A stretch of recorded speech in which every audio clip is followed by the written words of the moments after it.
วอนน้องขอโทษอีกแบบนี้ต่อจากนี้ให้อายเห็นน้องสา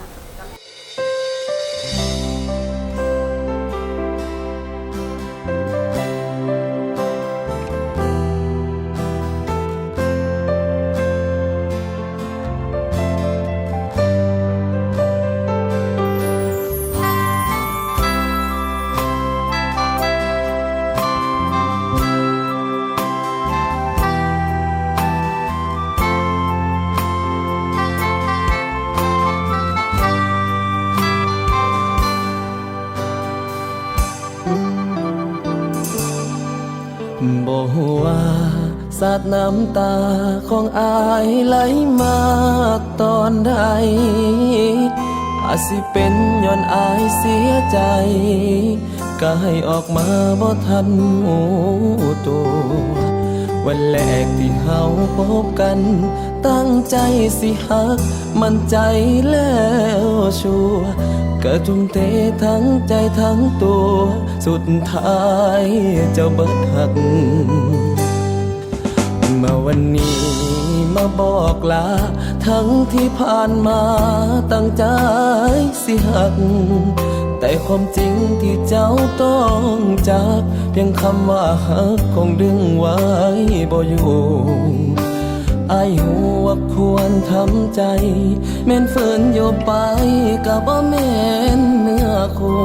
แต่คำว่าหักฝังใจอายอยู่อายยังบ่หูสิลืมมันเมื่อใดสอกหาวิธีให้คนจังอายสิได้ลืมง่ายๆคือจังเจ้าแต่ทุกคำที่เห็นภาพเฮามันคิดขึ้นมาโอ้โอ้โอ้โอ้โอ้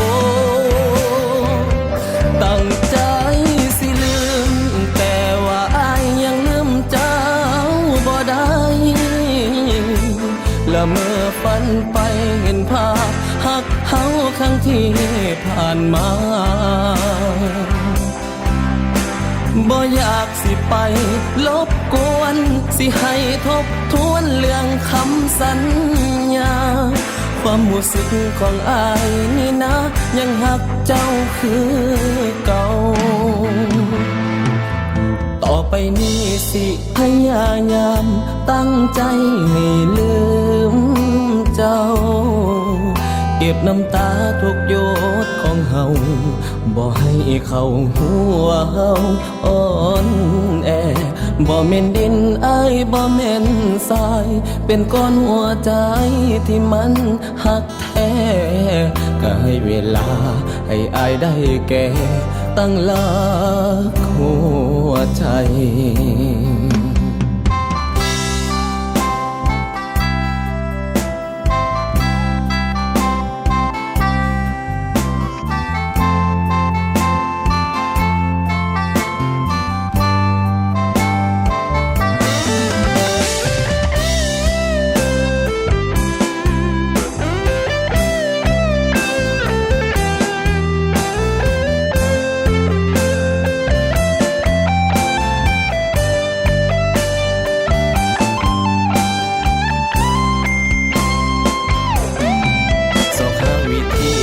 คนจังอาย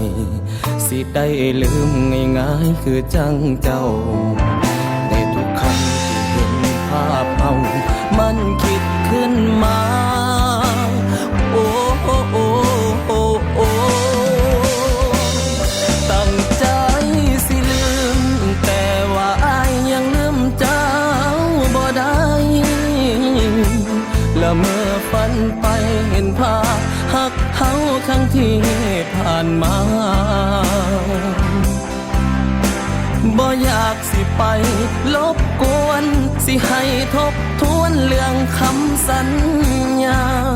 ความรู้สึกของอายนี่นะยังหักเจ้าคือเก่าตั้งใจสิลืมแต่ว่าอายยังลืมเจ้าบ่ได้ทั้งหมดของหัวใจยังคิดทอดลายต่อคำสัญญาสิให้อายเฮ็ดจังได้ใ ให้ลบล้างเรื่องเก่าผ่านมา สุดท้ายอ้ายยืนยันว่ายังหักเจ้าคือเก่า สุดท้ายอ้ายอยากบอกว่ายังหักเจ้าคือเก่า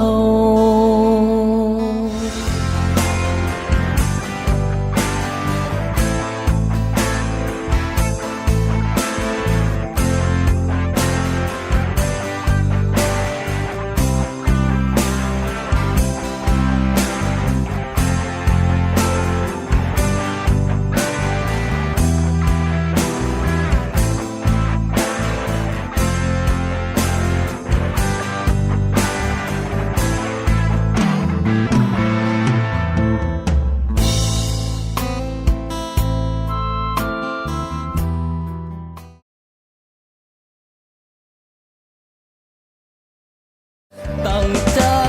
สิลืมแต่ว่าอ้ายยังลืมเจ้าบ่ได้และเมื่อฝันไปเห็นภาพหักเฮาครั้งที่ผ่านมาบ่อยากสิไป